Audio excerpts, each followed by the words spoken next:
थंडीमध्ये आपल्या लेकरांना काहीतरी हेल्दी द्यावं आणि ते त्यांनी आवडीने खाल्लं पाहिजे असं तुम्हालाही माझ्यासारखं वाटतंय ना, तर हा व्हिडिओ आहे तुमच्यासाठी. नमस्कार मंडळी. तसं तर संक्रांतीनंतर आपला एक सुद्धा व्हिडिओ आला नाही. आराम तर खूप केला आणि कंटाळा सुद्धा आला होता. 2-3 दिवस जर व्हिडिओ मी एखादा अपलोड नाही ना केला तर कॉन्टेंट क्रिएशन आणि माझा लांब लांबचा संबंध नाही असं मला वाटतं. व्हिडिओ बनवणं तर फक्त माझं काम नाही, माझं एक स्वप्न आहे. चला तर मग नव्याने पुन्हा एकदा सुरुवात केली. आज मस्त स्वयंपाक वगैरे बनवला. स्वयंपाक बनवतच होते तोपर्यंत माझे एक पार्सल आलं. तर 2-3 दिवसापूर्वी मी तुमच्यासोबत शेअर केलं होतं. मी एक पडदा घेतलाय आणि त्याच्या रॉड साठी ना हे मी 2 टसल्स मागवलेत. बाकी एकदम स्वस्तात मस्त. लिंक साठी मला तुम्ही कमेंट करू शकता. आता संक्रांतीसाठी ना यांनी काही तीळ आणले होते आणि त्यातले काही उरले होते. म्हटलं चला आता याचं काहीतरी बनवते. तर थंडीमध्ये तीळ खाणं खूप जास्त फायदेशीर असतात, पण लहान मुलांना ते आवडत नाहीत कारण ते थोडे कडवट लागतात. म्हणून त्यासाठी इथे मी तिळाची बर्फी बनवते. तर इथे 1 वाटी तीळ घेतले. तीळ भाजायला काय जास्त वेळ लागत नाही, ते थोडेसे उडायला लागले की लगेचच काढून घेतले.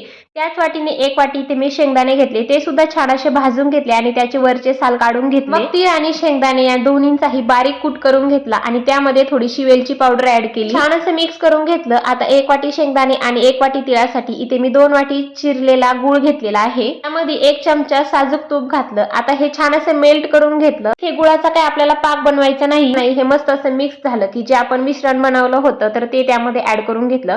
गॅस कमी किंवा तुम्ही बंदही करून घेतला तरी चालेल. नंतर त्यामध्ये थोडेसे ड्रायफ्रुट्स ऍड केले. आता तुम्हाला हवं तर तुम्ही याच्या लाडूचा शेप सुद्धा बनवू शकता, पण इथे मी चक्की बनवते त्यामुळे इथे मस्त असं सेट करून घेतलं. नंतर त्यावरती थोडेसे भाजलेले तीळ ऍड केले आणि मस्त आपल्याला हवे त्या आकाराचे कट करून घेतले. बाकी ही चक्की लहान मुलांपासून तर मोठ्यांपर्यंत खूप जास्त हेल्दी आहे. आता तुमचे मुलं तीळ जर खात नसतील त्यांना सुद्धा ना ही चक्की एवढी आवडेल की ती परत परत मागतील. माझ्या शौर्याला ही चक्की एवढी जास्त आवडली होती आणि माझ्या दक्षिणे सुद्धा ती एन्जॉय केली. चला तर तुम्हाला व्हिडिओ आवडला असेल तर एक लाईक करा आणि अशाच व्हिडिओसाठी आपल्या पेजला नक्की फॉलो करा. आपण भेटू नेक्स्ट व्हिडिओ मध्ये. तोपर्यंत बाय बाय.